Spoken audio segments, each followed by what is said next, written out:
নমস্কার। আজ আপনাদেরকে সারপ্রাইজ দেব ভেবেছিলাম এক্সক্লুসিভ, সুপার এক্সক্লুসিভ ছবি আপনাদের দেখাবো। ওই যে ফার্স্ট লুক, সারপ্রাইজে থাক, দেখাবো আগামীকাল। কাশ্মীরের খবর শোনার পর আর সারপ্রাইজ দিতে ইচ্ছা করছে না, কারণ আমি নিজে সারপ্রাইজড। আমার ধর্মের পরিচয় জানার পর কেউ আমায় গুলি করবে, এই তথ্য আমি এখনো বিশ্বাস করতে পারছি না।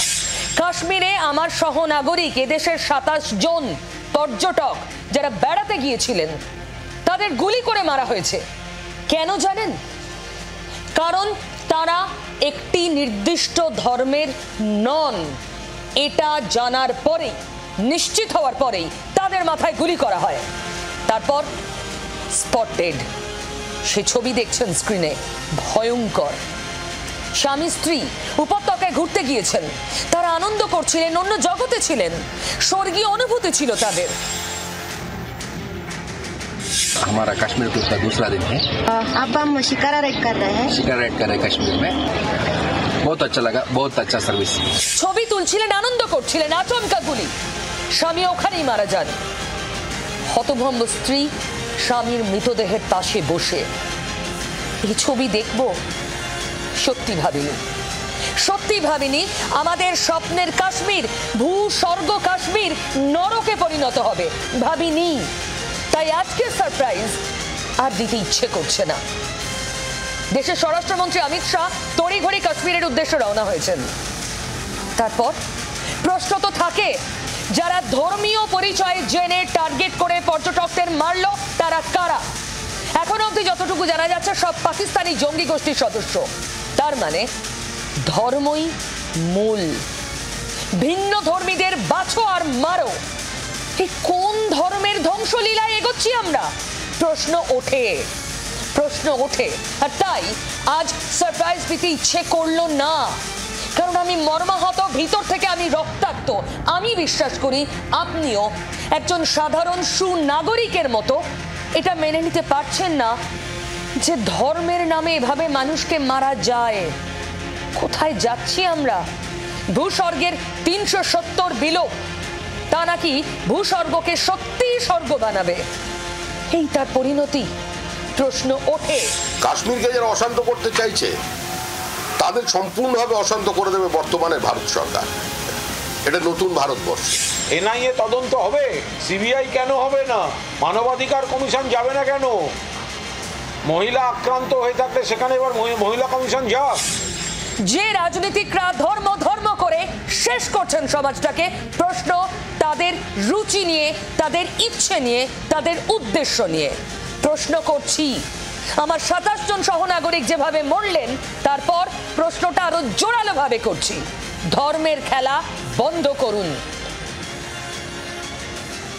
দেখুন, এই মন্দির নির্মাণ, সেখানে দেব দর্শন যদি শুধু ভক্তির আঙিনায় থেকে যেত, তাহলে যা বলবো সত্যি বলবোতে এত গলা ফাটিয়ে আমায় বলতে হতো না। ভক্তি অনেক পিছনে ফেলে এই সব বিষয় এখন রাজনীতির উপকরণ হয়ে গেছে। নতুন করে একটা বলতে হয় না। সৌজন্যে আমাদের নেতারা। এদেশে মন্দির রাজনীতি বহু পুরনো। মন্দির রাজনীতির রং বহু আগে লেগেছিল। তবে তার মধ্যে এই বঙ্গে যা সব বিচিত্র কাণ্ড ঘটছে, তা তো বলতেই হবে। আর সেটা সত্যি, তাই তো বলছি। আমাদের রাজ্যের নেতারা আমাদের কত কি শেখান বলুন তো রোজ। ভোটারের ধর্ম শিখিয়েছিলেন যারা, তাদের কথা বলছি। হ্যাঁ, এবার তারা আমাদের শেখাচ্ছেন আরো অদ্ভুত বিষয়। ধরুন, এই বাংলায় ধর্মযুদ্ধ, এটা আমরা দেখে অভ্যস্ত হয়ে গেছি।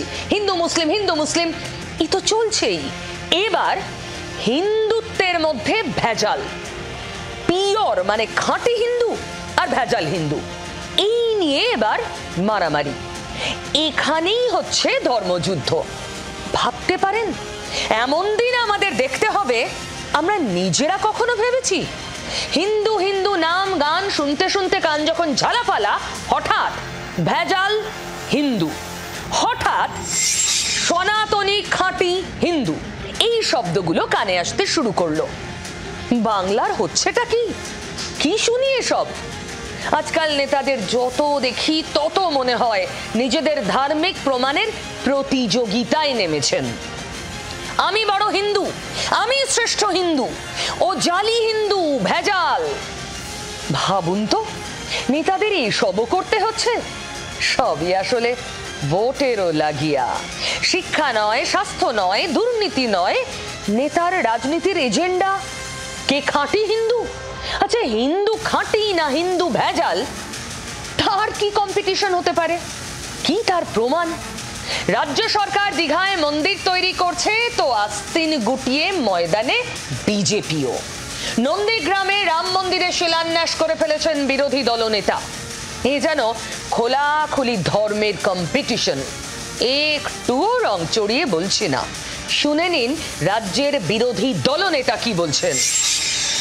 1 লক্ষ হিন্দু কাঁথিতে জমায়েত হবে জালি হিন্দুদের বিরুদ্ধে, যারা দীঘাতে সরকারি টাকায় মন্দির নয় সাংস্কৃতিক কেন্দ্র করছে।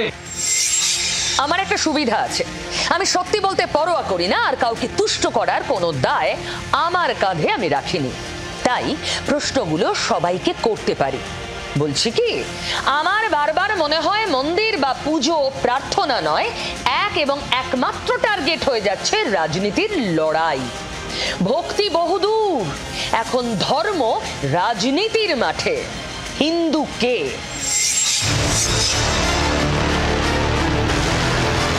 আপনি একটা ভেজাল হিন্দু, আপনি হিন্দু বিরোধী, হিন্দুরা ইউনাইটেড হচ্ছে এই আতঙ্কে এইসব করে বেড়াচ্ছেন।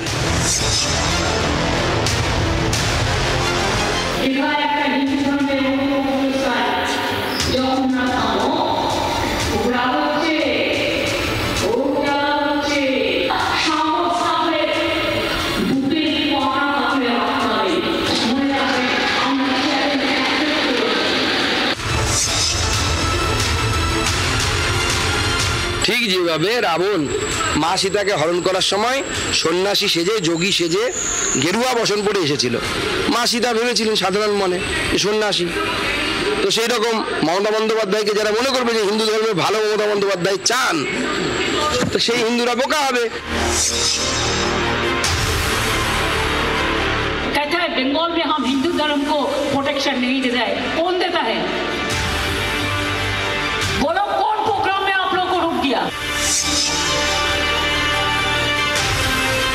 মুখ্যমন্ত্রীর কাজ নয় যে কোনো মন্দির বানানো। যে জগন্নাথ মন্দির যদি তৈরি করতে হয়, জগন্নাথের ভক্তরা তৈরি করবে, মমতা বন্দ্যোপাধ্যায় কেন তৈরি করতে গেল? আর এইটা তৈরি করার মাধ্যমে হিন্দুদের বোকা বানানোর চেষ্টা হচ্ছে। আসল হিন্দু যারা, সেই হিন্দু ধর্ম মানে না। ওরা রামকৃষ্ণকে মানে না, সারদা মাকে মানে না, স্বামী বিবেকানন্দ মানে না। 1 লক্ষ হিন্দু কাঁথিতে জমায়েত হবে জালি হিন্দুদের বিরুদ্ধে। ধর্ম বিশ্বাসে কে আসল আর কে নকল? ঈশ্বরে বিশ্বাস তো মানুষের একান্ত ব্যক্তিগত উপলব্ধি, আত্মচেতনা। সেই আস্থার বিচার করবে কোন কষ্টি পাথর, সে কথা নেতারা কোনোদিন ভেবে দেখেছেন? আমার দায়বদ্ধতা শুধু জনতার কাছে। তাই জনতার হই, মানে আপনার হই, নেতাদের কাছে আমার প্রশ্ন, এত ধর্ম ধর্ম করে জনতার পেট ভরবে? কে খাঁটি কে ভেজাল হিন্দু জেনে আমার কি, আমার পেট ভরবে? আপনারা কেনই খাঁটি হিন্দু ভেজাল হিন্দুর কম্পিটিশনে নামাচ্ছেন? আমাদের জোর করে ঘাড় ধরে ভোটারদের বাধ্য করছেন আপনাদের এই তরজা শুনতে। আপনারা আদৌ ভেবে দেখেছেন আমরা ভোটাররা আদৌ এসবে আগ্রহী কিনা? আদৌ আমি ভোটার বা টেলিভিশনের উল্টো দিকে বসে থাকা ভোটার তিনি জানতে চান কিনা কে খাঁটি হিন্দু? তাতে আমার কি? আমার পেট তো ভরবে না খাঁটি হিন্দু দেখে। কে ভেজাল হিন্দু তাতে আমার কি? হতাশ যোগ্য চাকরিহারাদের জ্বালা জুড়বে খাঁটি আর ভেজালের তফাতে। ওখানেই তো খাঁটি আর ভেজাল ধরতে হিমশিম, এমনকি কোর্ট পর্যন্ত বেনিফিট অফ ডাউটে 26,000 চাকরিকেই বাতিল ঘোষণা করলো। সেখানে নেতারা কোন ছাড় যারা খাঁটি আর ভেজাল খুঁজছেন? চাকরিহারাদের তালিকায় খাঁটি আর ভেজাল খুঁজে পাওয়া যাচ্ছে না। আর একটা বায়োবিও কম্পিটিশন, একটা বায়োবিও প্রতিযোগিতা, খাঁটি হিন্দু ভেজাল হিন্দু। আরে এই প্রতিযোগিতার মানে কি? ধরুন শুভেন্দু অধিকারীরা, সুকান্ত মজুমদাররা যে দাবি করছেন যে তারা খাঁটি 16 আনা খাঁটি আগমার্কা হিন্দু, ধরে নিলাম, বাকি সব ভেজাল ধরে নিলাম, তো তারপর ওই চাকরিহারারা চাকরি পেয়ে যাবে? যদি আপনারা খাঁটি হিন্দু হন তাতে বাংলার বাকি মানুষের সব সমস্যা মিটে যাবে। তো এই প্রতিযোগিতার মানে কি? এর প্যারামিটার কি? মাপকাঠি কি? হিন্দুত্ব মাপার মাপকাঠি কি? দয়া করে বলবেন শুভেন্দু অধিকারী, সুকান্ত মজুমদাররা, দিলীপ ঘোষরা কি দিয়ে মাপবো আমি খাঁটি হিন্দু না আমি জালি হিন্দু? দয়া করে বলবেন। আরে এই চাকরিহারাদের তালিকায় খাঁটি আর ভেজাল মাপা যাচ্ছে না। প্লিজ সেদিকে তাকান, যদি পারেন ওখানে হেল্প করুন। জাফরাবাদের এই মায়ের চোখের জল দেখুন। আপনাদের খাঁটি ভেজালের প্রতিযোগিতায় ওই জল মুছে হাসি ফুটবে না। প্লিজ দেখুন। আমার একটাই নীতি, যা বলবো সত্যি বলবো, রাখ ঢাক না করে বলবো, বলছি। যা চলছে ধর্মের নামে প্রতিযোগিতা ছাড়া আর কিচ্ছু নয়। ভেবে দেখুন, আমি বলেছিলাম আপনাদের রাম বরাম সত্যনারায়ণের কথা। এই বাংলায় হালে আমরা কি কম দেখলাম? দুর্গা, কালী, শিবের পর রাম, হনুমান, নেতাদের হাত ধরে রোজ বাড়ছে পুজোর তালিকা, সঙ্গে বাড়ছে রাজনীতি। রাম নবমী, হনুমান জয়ন্তী পার করে এবার পারদ চড়ছে দীঘায় জগন্নাথ মন্দির উদ্বোধন নিয়ে। আজ গোয়ালতোড়ের সভায় মুখ্যমন্ত্রীর মুখে শুনলাম সেই মন্দিরের কথা। দীঘায় আমরা জগন্নাথ ধাম করছি, এটা হাজার হাজার বছর ধরে থাকবে। একদম পুরীর উচ্চতায়, ওই উচ্চতায় করা হয়েছে, আর একটু বড় হচ্ছে জায়গায়, মানে চওড়ায়। মন্দির নিয়ে আগেই সুর চড়িয়েছিল বিজেপি, আজ ফের একবার চড়ল রাজনীতির পাড়া। আবার শুরু হলো তরজা।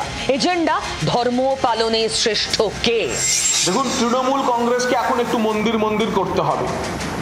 তিনি যদি প্রকৃত হিন্দু হন, তৃণমূলের নেতারা যদি প্রকৃত হিন্দু হন, তাহলে জাফরাবাদ, ধুলিয়ান, শামশেরগঞ্জ, পার্লালপুরে কেন এখনো পর্যন্ত মুখ্যমন্ত্রী পৌঁছালেন? ভাবুন, আবার সেই এক বিতর্ক, হিন্দু কয় প্রকার ও কি কি। আবার তরজা কে আসল কে নকল নিয়ে। গত কয়েক বছরে বিজেপির কল্যাণে হিন্দুত্ববাদী রাজনীতি আমরা দেখছি এই বাংলায়। বিজেপির হিন্দুত্বকে তিনি কি চোখে দেখেন তা আগে স্পষ্ট করেছেন বাংলার মুখ্যমন্ত্রী, একেবারে রাজ্য বিধানসভায় দাঁড়িয়ে।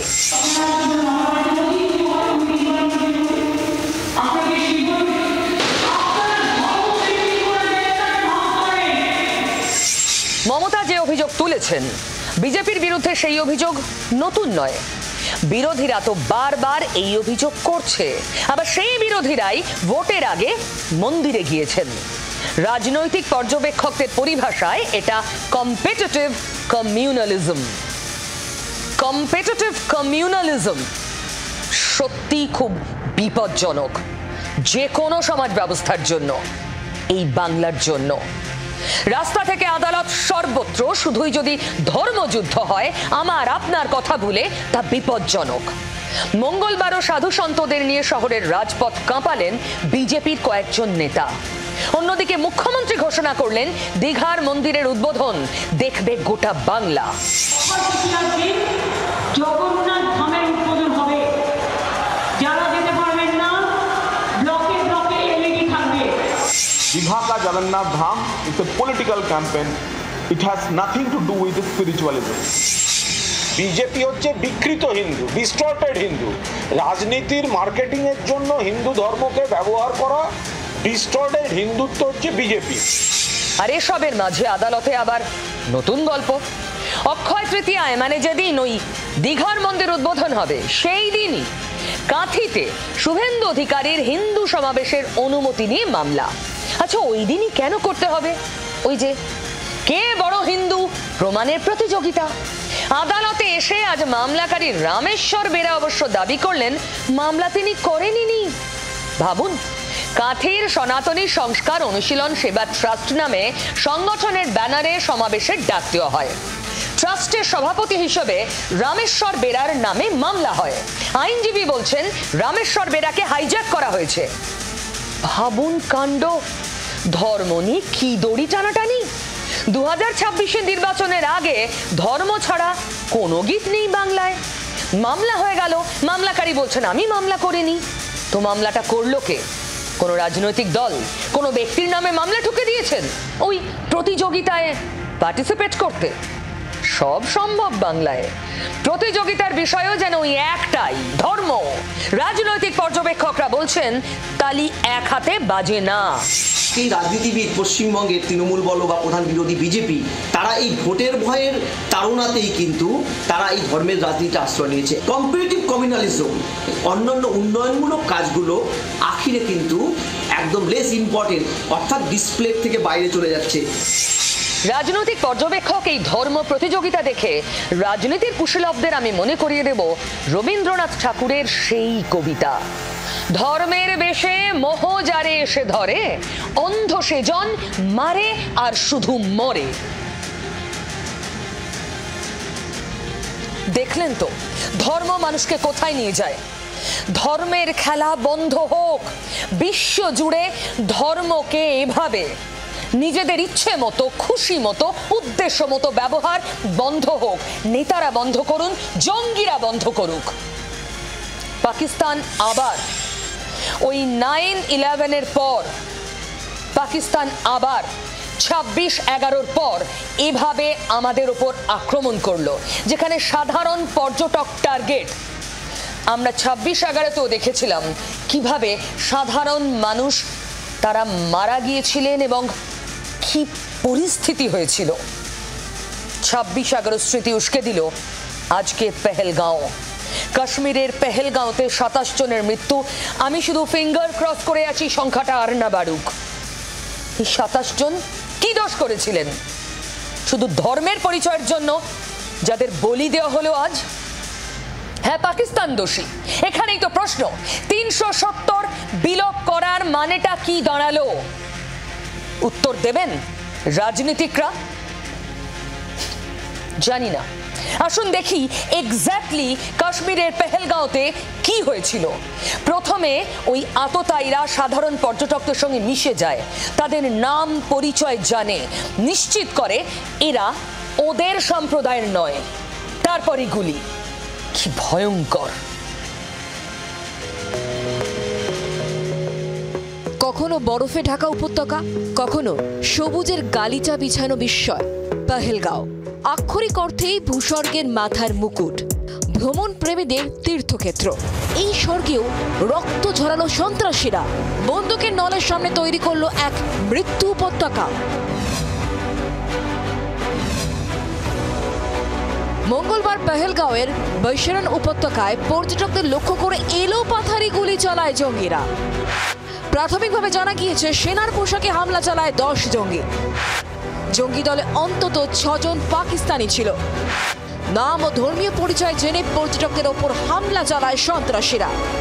हमारे आप टेंशन कोई बात नहीं, हम हैं हमारे, आप टेंशन मत लो मैडम, हमारा है।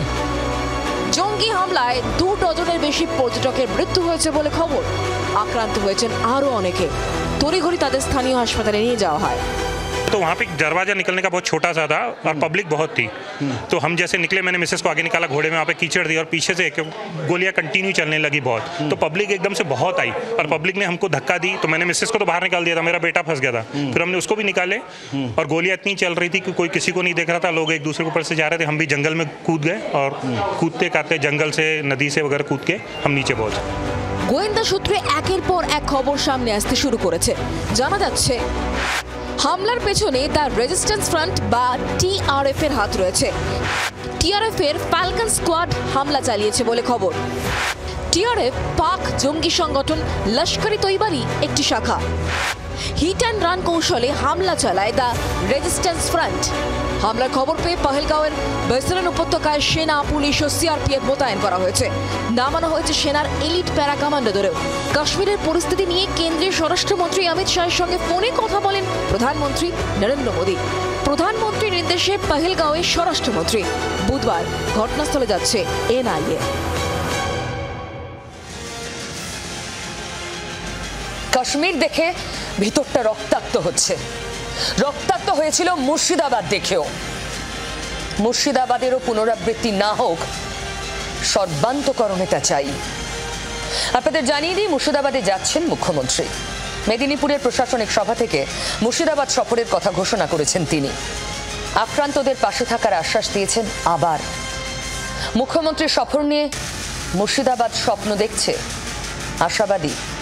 রাজ্যের প্রশাসনিক প্রধানের থেকে কি চাইছেন অসহায় মানুষগুলো, দেখি। সংশোধিত ওয়াকফ আইন নিয়ে প্রতিবাদের নামে বেশ কয়েকদিন ধরে হিংসার আগুনে জ্বলেছে মুর্শিদাবাদ। বাড়ি বাড়ি ভাঙচুর হয়েছে, লুটপাট চলেছে, পুড়ে গিয়েছে অনেকের মাথা গোজার ঠাঁই। বিশাল পুলিশ বাহিনী ও কেন্দ্রীয় বাহিনী মোতায়েনের পর অশান্তি থামলেও রাজনৈতিক দরজায় দাঁড়ি পড়েনি। এই পরিস্থিতিতে মুর্শিদাবাদ সফরের কথা ঘোষণা করলেন মুখ্যমন্ত্রী মমতা বন্দ্যোপাধ্যায়। মঙ্গলবার মেদিনীপুর কলেজ মাঠে প্রশাসনিক সভা করেন মুখ্যমন্ত্রী। এই সভায় ভাষণ দিতে উঠে মুর্শিদাবাদের সাম্প্রতিক পরিস্থিতি নিয়েও মন্তব্য করেন মমতা বন্দ্যোপাধ্যায়। জানান, দীঘায় জগন্নাথ মন্দিরের উদ্বোধনের পর আগামী মাসেই তিনি মুর্শিদাবাদে যাবেন। আমি মে মাসের ফার্স্ট উইকে যাব, আমি তখন গিয়ে বাদ বাকিটা দেখে করে নিয়ে আসবো, এইটুকু ভরসা আপনারা করতে পারেন। মুর্শিদাবাদে অশান্তির ঘটনায় সরকার ও শাসক শিবিরকে কাঠগড়ায় তুলে ইতিমধ্যেই সরব হয়েছেন বিরোধীরা। যদিও গোটা ঘটনার পিছনে বহিরাগতদের হাত রয়েছে বলে ফের দাবি করলেন মুখ্যমন্ত্রী। মনে রাখবেন, একটা দ্বন্দ্ব হয়েছে দুঃখজনক, আমরা কেউ দ্বন্দ্ব চাই না। দুটো ওয়ার্ডে ধুলিয়ানে দুটো ওয়ার্ডে হয়েছে, সেটাও বহিরাগত না, কিছু লোককে স্থানীয় সাথে নিয়ে কিভাবে করেছে সে চক্রান্ত ফাঁস আমরা করে দেব। এদিন মুখ্যমন্ত্রী মুর্শিদাবাদ যাওয়ার কথা ঘোষণা করতেই শুরু হয়ে গিয়েছে চর্চা। দাঙ্গা যারা করলো, উস্কানি যারা দিল, তাদেরকে নেতাজি ইন্ডোর স্টেডিয়ামে ডেকে বিরিয়ানির প্যাকেট খাওয়াতে মিটিং করতে তার 24 ঘন্টাও লাগলো না। এপ্রিলের 8 তারিখ, 9 তারিখ, 10 তারিখের ঘটনা ঘটলে তার হিন্দুদের কাছে পৌঁছাতে, তার ঘোষণা হতে যাবো, এই ঘোষণা হতে এতদিন সময় লাগে, 15 দিন সময় লাগে, এবং পৌঁছাবো এই ডেট দিতে বলা হয় মে মাস পর্যন্ত। অশান্তিতে নিহতদের পরিবার ও আক্রান্তের পাশে সরকার থাকবে বলেও ফের আশ্বাস দিলেন মুখ্যমন্ত্রী। মারা গেছেন যারা, তাদের পরিবারকে আমি কথা দিয়েছি 10 লাখ টাকা করে দেব। তাদের বাচ্চাদের পড়াশোনার দায়িত্ব আমাদের এমপিরা বলে এসছে, দরকার হলে গভর্নমেন্ট নিতে পারে। তাদের বাড়ি যাদের ভেঙে গেছে, বাংলার বাড়ি হবে। মুখ্যমন্ত্রীর আসার খবর পেয়ে কি বলছে মুর্শিদাবাদ? রাজ্যে প্রশাসনিক প্রধানের কাছ থেকে কি চাইছেন আক্রান্ত মানুষগুলো? বিএসএফ ক্যাম্প ছাড়া আমরা বাঁচতে পারবো না, বিএসএফ ক্যাম্প আমাদের দাবি। কি করবে এসে, কি করবে? আমরা দেখবে আমরা কোথায় বাস করছি। মুখ্যমন্ত্রীর সাথে আমাদের কোনো দরকারই নাই। কি আমরা বিএসএফ এর ক্যাম্প চাই, বিএসএফ ছাড়া বাঁচবো না, আমরা এটাই বলবো। মুর্শিদাবাদবাসীর ক্ষতে প্রলেপ দিতে পারবে মুখ্যমন্ত্রীর সফর? উত্তরের অপেক্ষায় আক্রান্তরাও।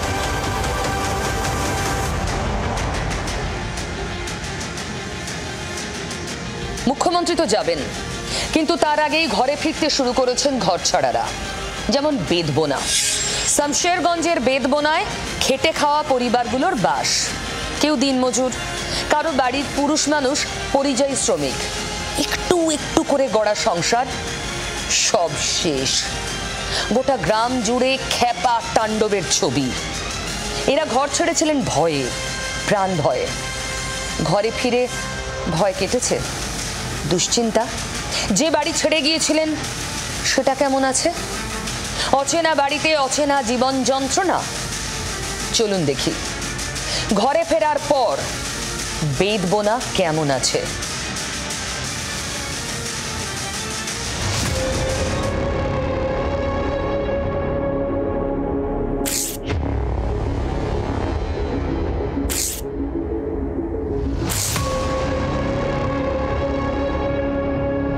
এটা জয়ন্তী ঘোষের বাড়ি।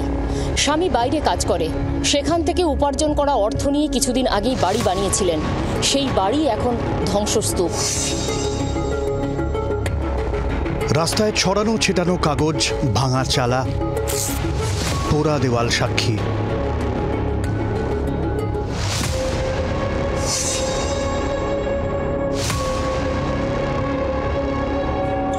বেদ বোনার যন্ত্রণার রং অনেক গাঢ়,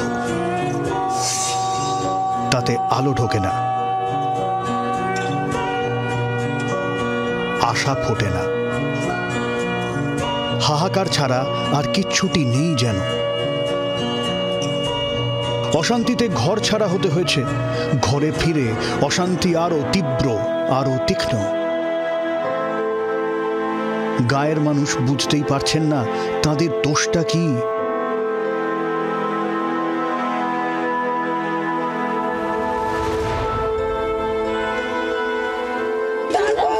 জায়গা নাই আমার, সবকে আমার লিয়েছি একবারে। আমার যেমন চত্রি ছিল আমার, আমি ঘর মানে টাকা রেখেছিলাম 1 লাখ টাকা, ওটিও লিয়েছে, দিয়ে আগুন লাগিয়েছে। আগে লুট করছে, দিয়ে আগুন লাগাচ্ছে সমস্ত দিলাম বইতে লিয়ে দেয়। কেমন কোথাও আমার কোনো ঝগড়া করিনি, ঝাঁটি করিনি, কিচ্ছু করিনি। আতঙ্ক না হতাশা, কোনটা যে মনে বেশি দাগ কাটছে এখন, গুলিয়ে যাচ্ছে বেদবোনার। কেন্দ্রীয় বাহিনীর পাকাপাকি ক্যাম্প না থাকলে আবারও কি তাণ্ডব হবে? প্রশ্ন তাড়া করে বেড়াচ্ছে গ্রামে। আমার কাছে এলাকার সুরক্ষা চাই, ক্যাম্প চাই। ক্যাম্প ছাড়া বাঁচতে পারবো না, সব লুট করে লিয়ে গেছে, তাও সবুরি করে নিব, কিন্তু ক্যাম্প চাই আমরা। ক্যাম্প না থাকলে পরে আমরা থাকতে পারবো না। আছি তো এইখানে ছিলাম, পরের বাড়িতে থাকছি, কিন্তু ক্যাম্প চাই আমরা। আর ওই হ্যাঁ পারমিটি ক্যাম্প চাই আমরা, না চাইলে পরে আমরা বাঁচতে পারি না। আমরা চারদিকে মুসলিম আর আমরা মতখানে। বাড়ির চাল ডালটুকুও রাখেনি, সব লুট হয়েছে। মানুষ খাবে কি, খাবে কিসে, থাকবে কিসে, বাঁচবে কি করে? প্রশ্ন প্রশ্ন প্রশ্ন হাজারো, উত্তর নেই কারো কাছে। আমি কোথায় যাব আর কোথায় কি করব বাবা? আমাদেরকে একটু কিছু রক্ষা করো। আমাদের কিছু নেই সংসারে, তো আমি কি করে খাবো? বাসন কুসনে কিসে রান্না করব? সিলিন্ডার ছিল আমার, বড় সিলিন্ডার, সে সিলিন্ডার আমার কিছু নেই। আখা দেখো আগে।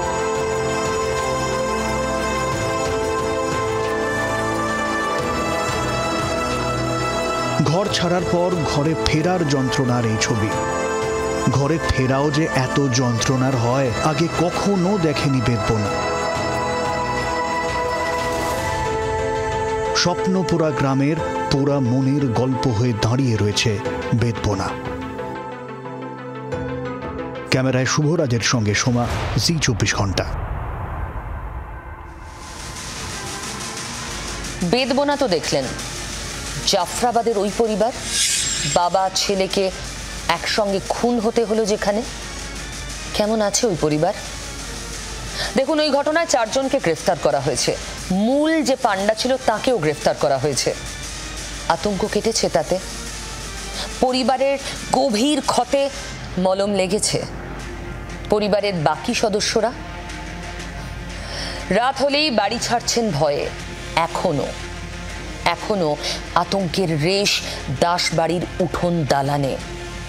ঘরে থেকেও ঘর ছাড়ার মতো দিন যাপন দাস পরিবারের।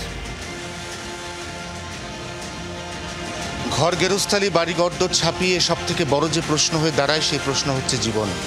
আমি এই মুহূর্তে যে বাড়িতে দাঁড়িয়ে রয়েছি, দিগরি জাফরাবাদের সেই বাড়ি হরগোবিন্দ দাস এবং দর্শপুত্র চন্দন দাসের, যারা দুজনেই এই বাড়ি থেকে, এই যে দরজাটা, এই দরজার পাশে যে বাঁশের বাখারি আছে, সেখান থেকে মাত্র 50 মিটার দূরে বাবা এবং ছেলেকে নৃশংসভাবে খুন করা হয়েছে 12ই এপ্রিল। এবং তারপর থেকে এই পরিবারের কোনো সদস্য বাড়িতে থাকতে সাহস পাচ্ছেন না।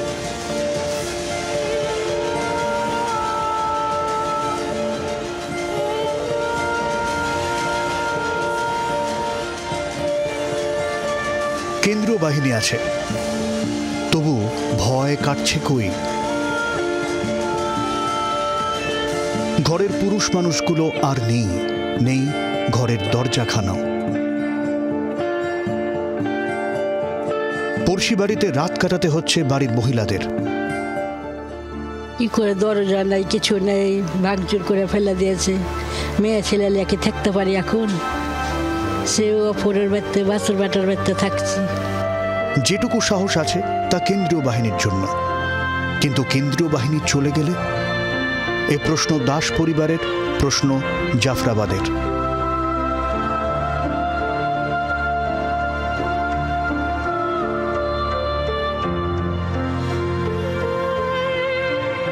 কেন্দ্র বাহিনী আছে বলে আমাদের সাহস আছে, তাছাড়া সাহস নেই। কেন্দ্র বাহিনী যদি এখনো যদি চলে যায় তার কোনো মানে নেই, অ্যাটাক করবে। ঘরে আসাই সার, কারণ ঘর আর বাসযোগ্য নেই সেই অর্থে। দুমুঠো চাল ফুটিয়ে খাওয়ার মতো অবস্থা নেই রান্নাঘরে। 12 তারিখ সবকিছু তছনছ হয়ে গেছে, এবং তছনছটা ঠিক কীভাবে হয়েছে আমি আমার ক্যামেরা বন্ধু মিন্টু বসাককে দেখাতে অনুরোধ করব। এই বাড়িতে এখন এক মুঠো চাল ডাল ফুটিয়ে খাওয়ার উপায় নেই পরিবারের সদস্যদের, কারণ রান্নাঘরটা ছাদ থেকে শুরু করে নিচ পর্যন্ত ভেঙে গুড়িয়ে দেওয়া হয়েছে। বাড়ির একাধিক জায়গাতে বড় বড় আদলা থান ইট পড়ে রয়েছে, এবং এই বাড়িতে কমপক্ষে 200 থেকে 250 খুব কম বয়সী ছেলে, তাদের বয়স বড় জোর 18 থেকে 25, তারা প্রথম ঢোকে। এবং সব ছোট থেকে 5 বছর, 7 বছর, 10 বছর, 12 বছর, 15 বছর, 20 বছর, 30 বছর, 40 বছর, কারা ঢুকেছে খুব পরিষ্কার। একেবারে ছোট থেকে বড় পর্যন্ত প্রত্যেকে একের পর এক ঢোকে, এবং কম বেশি প্রায় 2000 মানুষ এই বাড়ির উপর একটা তাণ্ডব চালায়। থমথমে জাফরাবাদ। কেন্দ্র বাহিনীর ভারী বুটের শব্দ শুধু।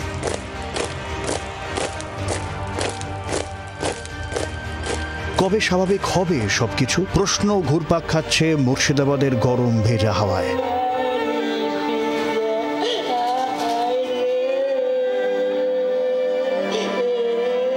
ক্যামেরায় মিন্টু বসাকের সঙ্গে অয়ন ঘোষাল, জি 24 ঘন্টা।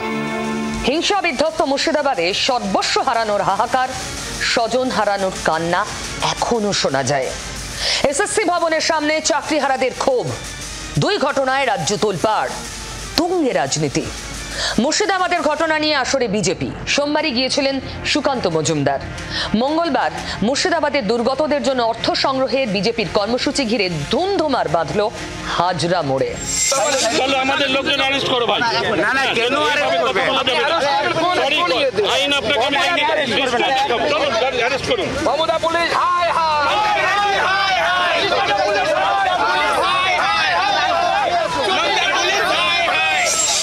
বিজেপির রাজ্য সভাপতিকে টেনে হিঁচুড়ে প্রিজন ভ্যানে তুলল পুলিশ। টেনে হিঁচুড়ে সরানো হলো বিজেপির নেতা কর্মীদের।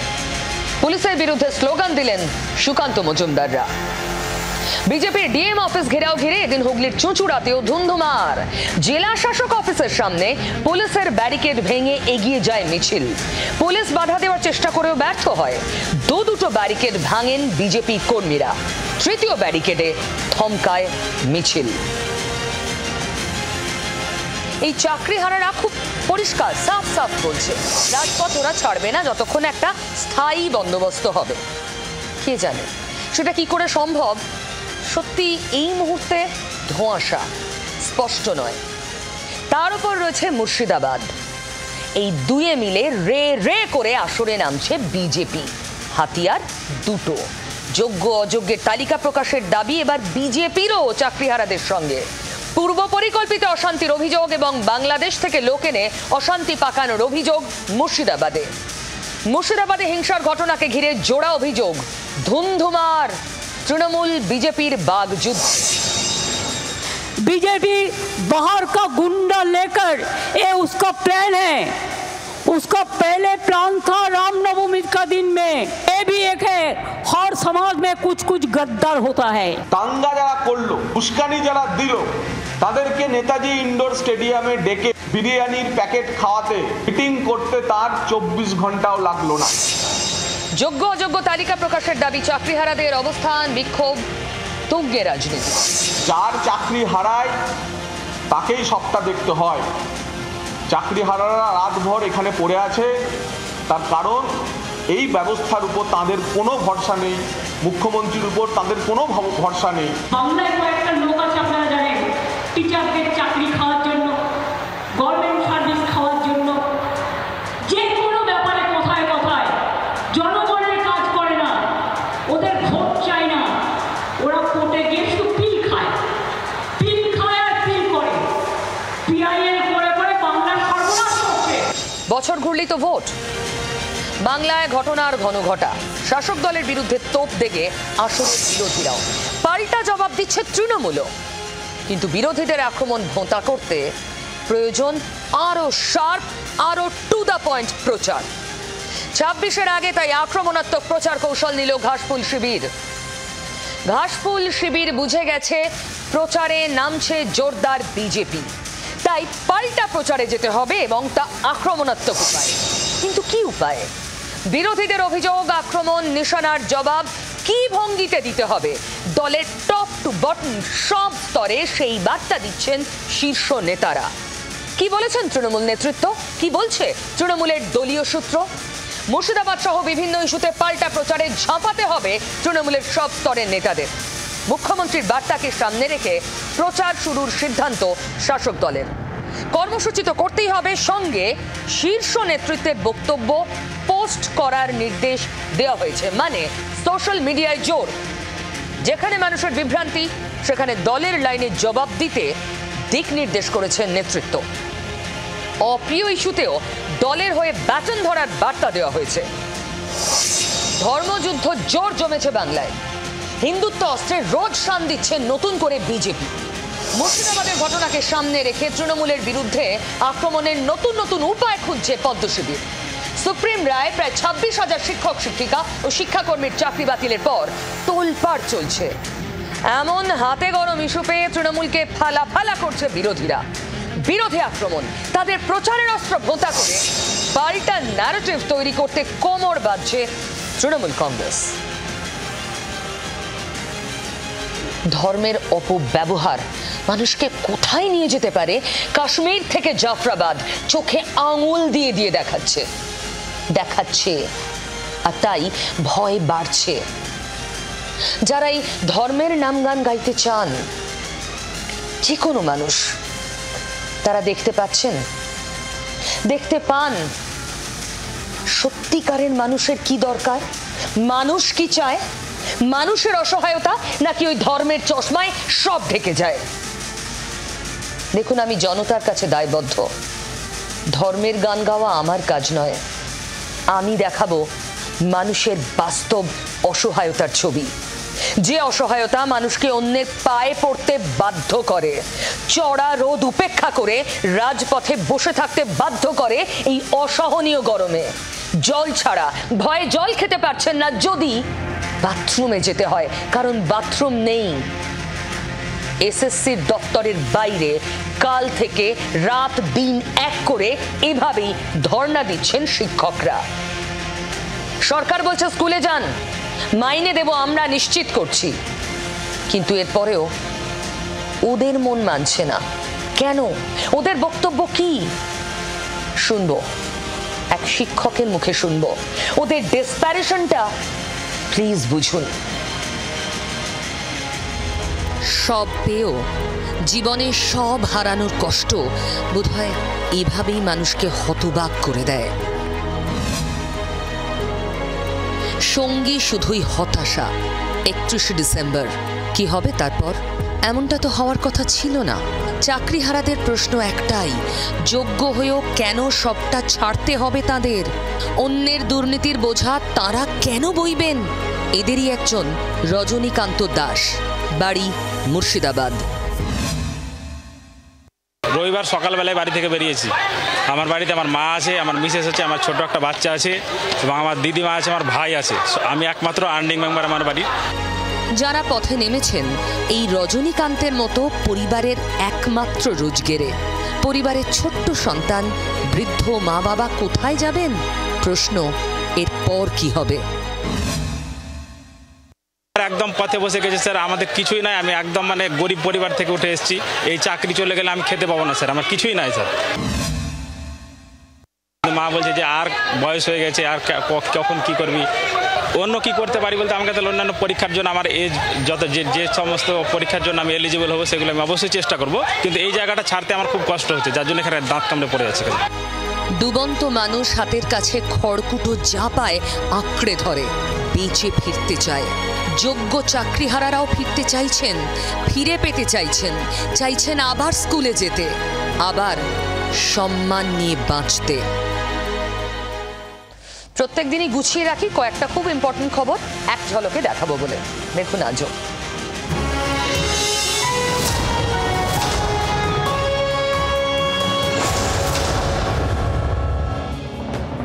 আবারও রক্তাক্ত উপত্যকা, এবার টার্গেট পর্যটক। জম্মু কাশ্মীরের পহেলগাঁওতে পর্যটকদের ওপর জঙ্গি হামলা, কমপক্ষে 26 জনের মৃত্যু, জখম 12।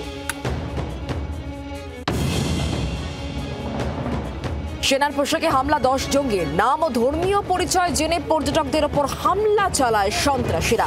হামলার পেছনে দ্য রেজিস্ট্যান্স ফ্রন্টের হাত রয়েছে বলে ধারণা গোয়েন্দাদের। এসএসসি চেয়ারম্যান ও চাকরিহারাদের বৈঠকেও জট কাটল না। আন্দোলন চালিয়ে যাওয়ার হুঁশিয়ারি, চাকরিহারাদের যোগ্য অযোগ্যদের তালিকা না মেলা পর্যন্ত আন্দোলনের হুঁশিয়ারি। আপাত যোগ্যদের তালিকা পাঠালো শিক্ষা দপ্তর। সুপ্রিম কোর্টের নির্দেশে জেলায় জেলায় ডিআইদের কাছে গেল তালিকা। 6 মাস বেতন ও কাজে বহাল রাখার নির্দেশ।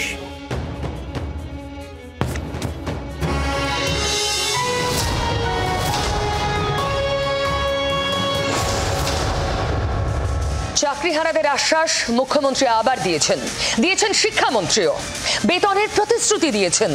স্কুলে গিয়ে কাজ করার আর্জি এটাও আছে, কিন্তু তারপরেও ওরা ওদের অবস্থানে অনড়। ওরা বলছে এই সবকিছুই তো 31শে ডিসেম্বর পর্যন্ত, তারপর বাড়ির বাচ্চাটা যার বয়স 2 বছর সে খাবে কি? বৃদ্ধ মা বাবা ডিসেম্বরের পর আর চিকিৎসা পাবে না। প্রশ্নগুলো ওদের।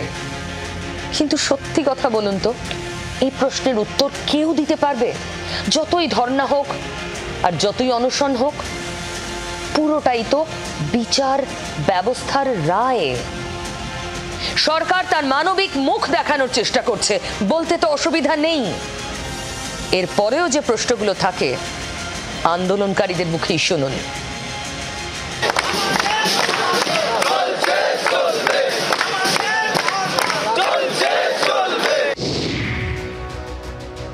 সুপ্রিম রায় চাকরি খুইয়ে পথে বসেছেন।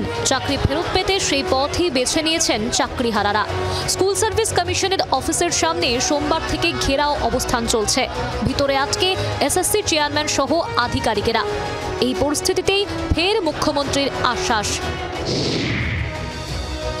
আপনারা নিশ্চিন্তে স্কুলে গিয়ে ক্লাস করুন, আপনাদের মাইনে নিয়ে ভাবতে হবে। শিক্ষকদের পাশাপাশি মধ্যশিক্ষা পর্ষদের সামনে অনশন অবস্থান চালিয়ে যাচ্ছেন শিক্ষাকর্মীরা। তাদের বিষয়েও রিভিউ পিটিশনের আশ্বাস মুখ্যমন্ত্রীর। গ্রুপ সিডি যেটা বাতিল হয়েছে, আমরা আইনজীবীদের সাথে পরামর্শ করে বাদবাকিটাও আমরা নিশ্চয়ই আবার দরকার হলে রিভিউয়ে যাব। আন্দোলন তুলে নেওয়ার আর্জিও জানিয়েছেন মুখ্যমন্ত্রী। সাবধান বাণী শিক্ষামন্ত্রীরও। দাঙ্গা করার দরকার নেই, উত্তেজনা করার দরকার নেই। এমন কোনো কিছু করা উচিত নয় যেটা আপনাদের রিভিউ পিটিশনকে দুর্বল করে।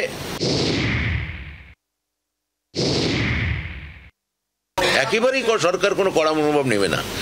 আমরা কি এতক্ষণ ধরে আছেন কোনো বলপ্রয়োগ করেছি? আমরা পুলিশ দিয়ে বোঝানোর চেষ্টা করেছি। কিন্তু মুখ্যমন্ত্রী শিক্ষামন্ত্রীর কথায় কি চিড়ে ভিজল? কি বলছেন আন্দোলনকারীরা? আমরা ওনার এই প্রতিশ্রুতিতে আশ্বস্ত নই। আমাদের এই আন্দোলন চলবে, অনির্দিষ্টকালের জন্য চলবে। শিক্ষামন্ত্রী, মুখ্যমন্ত্রী, সমস্ত রাজ্যের কর্তা ব্যক্তিরা একের পর এক ভাওতা দিয়েছে এই নিরস্ত্র শিক্ষকদের তথা সাধারণ মানুষদের। গভর্নমেন্ট আগে তাদের অযোগ্যদের টার্মিনেশন লেটার দিক, তারপর আমরা অন্য কিছু ভাববো, স্কুলে যাব। ওই আশ্বাসে বিশ্বাস করব কি করব না। সুপ্রিম কোর্টের নির্দেশের পর থেকেই দায় চাপানোর খেলা চলছে। ফের বিরোধীদের নিশানা করেছেন মুখ্যমন্ত্রী। ওদের ভোট চাই না, ওরা কোর্টে গিয়ে শুধু পিল খায় আর পিল করে। আমরা চাকরি দেবো আর ওরা চাকরি খাবে। যারা একদিন আমাদের মন্ত্রিসভায় থেকে তারাও কম লক্ষে টাকা দেয়নি, এই চাকরি দেয়নি, একবার ভাবতে লজ্জা করছে না?